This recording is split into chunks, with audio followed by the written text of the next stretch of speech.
This is a Dubai Eye 103.8 podcast.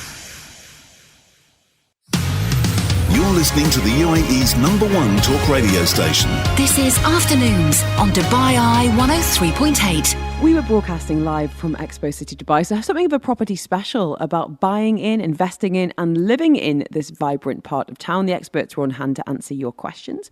And women's health, one expert saying she believes women are being gaslit, not getting the time, the diagnosis, the treatment that they need. It is day one of Arab Health. We're going to be catching up with Andrew Hosey tomorrow and indeed Wednesday. In the meantime, though, we're talking women's health, and joining us live as we broadcast from the fantastic Expo City Dubai, Christina Ioannidis. She is the CEO of Aquitude, an award-winning international motivating speaker. She's a transformation coach, an author and a health coach. And she says that women are being gaslit in health matters, that women's health is not being served. And ultimately, we'll be sharing between now and past what women can do about it. I find this such a fascinating topic because it's been so overlooked for so long. And I wondered if you wouldn't mind by starting, Christina, about why do you feel that women's health is under-researched, underfunded? Well, first of all, thank you very much for having me. My pleasure. And the question around being underfunded. Can we start with a few of the stats in terms of what has been indicated in terms of diagnoses for women? There are gender-based differences. So according to Forbes, women are diagnosed later for over 700 diseases than men. So on average, it's 2.5 years later than men for cancer, 4.5 years later than men for diabetes. And when we're talking about, chronic illnesses and potentially life-ending illnesses, it really can be a difference between life and death. We're talking about the importance of early detection in cancers in particular. Absolutely. So going back to your question, why is it underfunded? Actually, we are a little bit more complex than men in terms, and every woman knows this, in terms of our physiology, our emotional and our mental, if you like, programming. And a lot of it has to do with our reproductive system and the power of the hormone that we all know is called estrogen. So we basically, the complexity of women's health is a big factor. We've got a range of things like hormonal fluctuations, we've got, as you said, reproductive health, and then these life stages of puberty, pregnancy for many women, and then of course menopause as well. So has it historically been easier just to go, well, we might just ignore that part of the population and concentrate on perhaps a more simple area? Well, it seems that the general viewpoint in traditional medicine was that women were mini men. And so it was assumed that whatever it is, whether it's trials, clinical trials, or interventions, medical interventions, they would work equally for women. So let me just get an understanding, sorry, Christina. So in terms of using a drug trials, for example, so you could be saying, okay, this amount of this medication would work on a man, and then will work out proportionally based on weight and body mass, that less would be fine for a woman, not taking into account the many variables that could come into play, and even how a medicine will work differently or completely not work in a woman's body. Absolutely. In fact, research has indicated that there was a proposal actually in 2014 where women should actually have, for example, different vaccines than men, or different dosages of vaccines. But it's not actually being implemented. We've seen it recently. I'm not going to name any vaccines at the moment, but it is one of the realities. And one of the complicating factors is going back to the role of estrogen and our reproductive system, because we, all women, have receptors, estrogen receptors, in every single organ of our bodies. And that impacts how we metabolize, how we absorb our drugs and medicines, rather than drugs, and obviously nutrients, etc. Christina, what about gender-based differences? Are there particular areas of medicine, any particular diseases that you think it's worth us tuning into and highlighting today? Well, number one is autoimmune conditions. So autoimmune conditions, things like lupus, endometriosis, that I actually personally suffer from, a lot of allergies. So autoimmune conditions impact 8% of the population, but 80% of those are female. Wow. Do we know why that might be? Again, it's indicated that it's possibly got to do with our body's response, because we actually have to reproduce and have the beautiful power of having children. We tend to be, this is attributed to having a very strong immune response to protect fetuses, etc. And then presumably with great power comes great responsibility, and where more things can go wrong. Exactly. So when women often being shut down, I think endometriosis is a really good example of actually just how long it can take so many women to get a diagnosis. Well, sweetheart, I'm 51 and I only found out 5 years ago.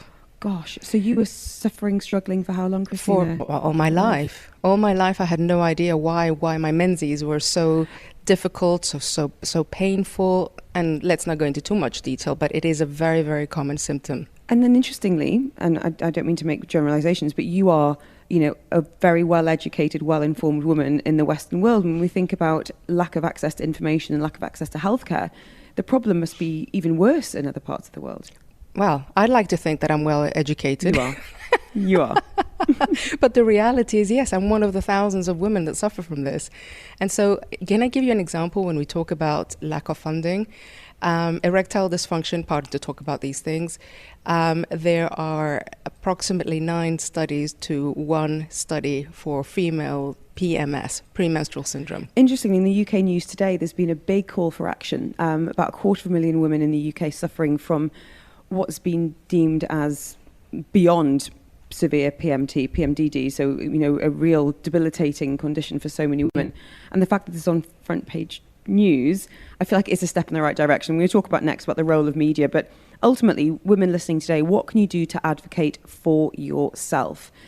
When you decide that enough is enough, that you've lived in pain and discomfort and you've normalised it, but you've had enough. When you get to clinic, what can you do to make sure you're getting the service, the treatment, the medication that you might need?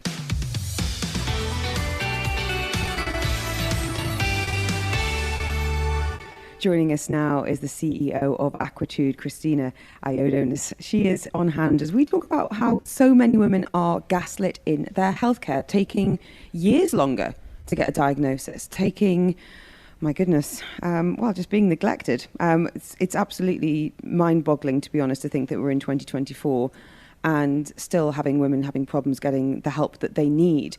Can we talk about the dreaded pandemic? What did we see when it came to impact on women in particular, COVID and post-COVID as well, Christina? Yeah, this is very interesting. I've been watching this very, very closely. And its research shows us, and this is from Stanford, this is from Mayo Clinic, this is from the big hospitals and university hospitals as well. They're seeing that 60% of long COVID sufferers are actually women. So they have either suffered the illness and they have had issues as a result, a lot of them neurological, a lot of them linked to being able to move, muscle related, this is why the neurological is an issue, and then mental health and anxiety. It's interesting, I've had a message saying there's still so much taboo around women's issues, which has probably contributed to a lack of open discussion and research. Do you think that's still the case? It is. And one of the questions and one of the things I always say to women need to advocate for themselves. We need to push for research. So when we go to a physician, and I'm not here to give, by the way, doctor's advice, whatever your physician says you do. When a physician, however, asks you to take a medicine, ask them what is the data on its impact on women. Do you think they will have an answer for that? And that's one of the issues. We don't ask the questions. There is no research, or there is lack of. And so we need to be able to be in a position where we ask these questions. We're 51% of the population. We have a lot of ailments that impact us. Another great example is the issue, I mentioned autoimmune conditions, I mentioned premenstrual syndrome, where I think the stats are over 80% or 90% of women in the world suffer from PMS, and there's a lack of research on this. But I have to say I'm very grateful that certainly out of the UK and hopefully more here in the UAE, we're seeing more discussion around menopause, which, every single woman is going to go through puberty. Yeah. Every single woman is going to go through menopause, but there seems to be a real focus, and rightly so, on pregnancy and giving birth. But menopause, until very recently, has been hugely neglected, not only in terms of conversation, but also in terms of the training that doctors are getting. Yes. And it seems to be a real choice for so many physicians to really inform themselves and go out of their way outside of that traditional medical training to be able to help a really in-need population. Do you know that there was a piece of research done, and of all the literature or the medical books out there was only 12% of medical books that actually dedicated either one paragraph relating to menopause. That was it. That was it.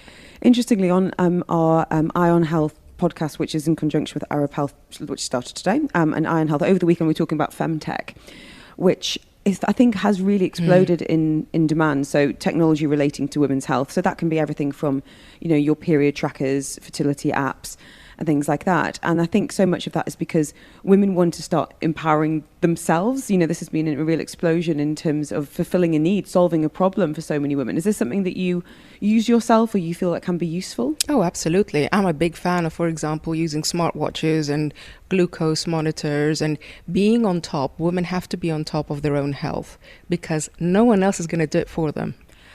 Can I ask you a little bit about what you would love to see? And maybe we can talk about the role of the media in particular. We've already kind of, Davina McCall doing a fantastic, some great podcasts going around. And as I said, to an extent here in the UAE, but what can media be doing more of, and where would you like to see this conversation going? Well, I'd like it to be in media such as women's magazines that are particularly talking to the young women. So I don't want to mention names, but those consumer magazines where where there's so much focus on things like beauty, very little conversation around real health issues, hardcore health. We've talked about PMS, we've talked about fertility, we've talked about reproduction, we've talked about ailments such as autoimmune conditions, endometriosis. This kind of stuff needs to be talked about in mainstream media that young women and women of a certain age, like us, read. At the same time, the doctors and female doctors need to actually be a little bit more sensitive to how women respond to medicines and actually listen to them, because we actually manifest pain differently to men. We feel it differently to men. The same thing with stress. So our physiology is completely different to men. So there's a sensitization that's required, which is one of the reasons why I go to Arab Health, to have a look around and see, is there that gender-based sensitization, which unfortunately isn't quite there. What about extra reading and resources? As a health coach, we're completely overwhelmed with information and misinformation, but where do you go? What do you trust? Look, I trust, as I said, the big hospitals and the big clinics when they do research and studies. I trust certain...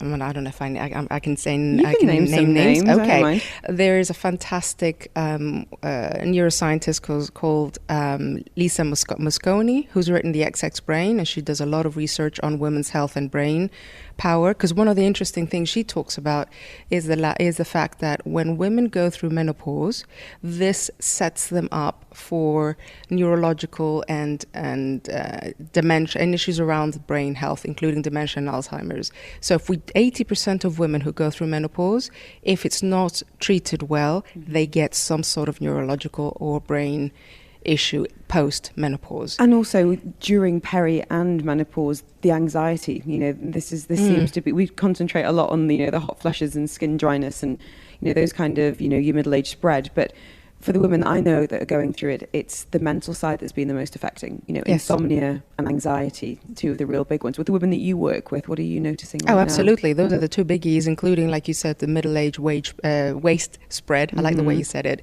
Absolutely. And that, again, is because when our physiology changes, so we're losing estrogen, but we're actually accumulating post-menopause, what's the estradiol, which then is kind of held within the adipose tissue of our belly. And the role of it is to hold on to fat. Great. Right. So for younger, there's things we can do, though. Well, that's what I wanted to ask you. For women who are in their 20s, 30s, 40s, listening today, in terms of, I don't want to say future-proofing yourself against the menopause, but I guess having the right mindset and doing everything you can to make sure you kind of sail through it as comfortably as possible. What do you wish you had known, and what do you advise younger clients now, Christina? Oh, absolutely. The first one is, what I wish I had known is that things happen without you even realizing. So these shifts are very, very, very subtle, and you need to be on top of them. So it's about understanding if, for example, you're getting unexplained weight gain, immediately looking into that.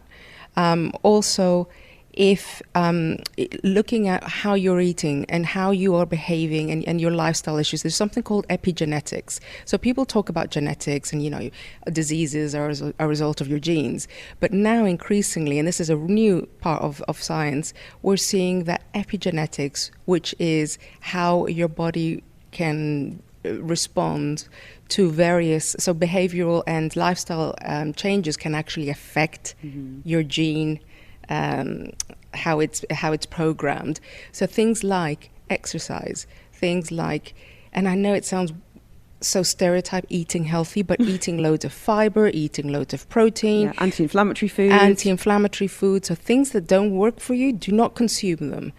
And that includes the unfortunate thing like alcohol. I feel like you were talking to my soul there as I had my sandwich for lunch and immediately had an energy dip. So, Christina, I've had some really interesting messages saying, thank you for saying this. For years, doctors told me I was crazy, but I had endometriosis. Lots of people saying, thank you so much for this. We need more shows like these. These are sensitive topics and should be talked about. That's from Ambreen. For anyone that does need, health coaching, wants to talk to somebody who perhaps isn't a doctor, but is really well informed, it can help with mindset as well as all sorts of other issues. What's the best way of getting in touch with you, Christina? Well, on Instagram, if you can actually spell my surname, which is quite complex. It's Christina Ioannidis _official. I will make it even easier. If you want to send me the word health, I will send you the link. Does that sound like a good deal? Yes, this is the perils of having a very complex surname. Distinctive but difficult. Would that be Absolutely. And wouldn't we all like to be described as that? Yes, Christina, exactly. Thank you so much for your time. It really is totally eye-opening, I think, for men and women listening today, and certainly for those in the medical community. It is a choice to be tuning into these issues that, as you say, 51% of the population. And let's just hope that maybe in a couple of years' time, that conversation will have turned a bit of a corner. Inshallah.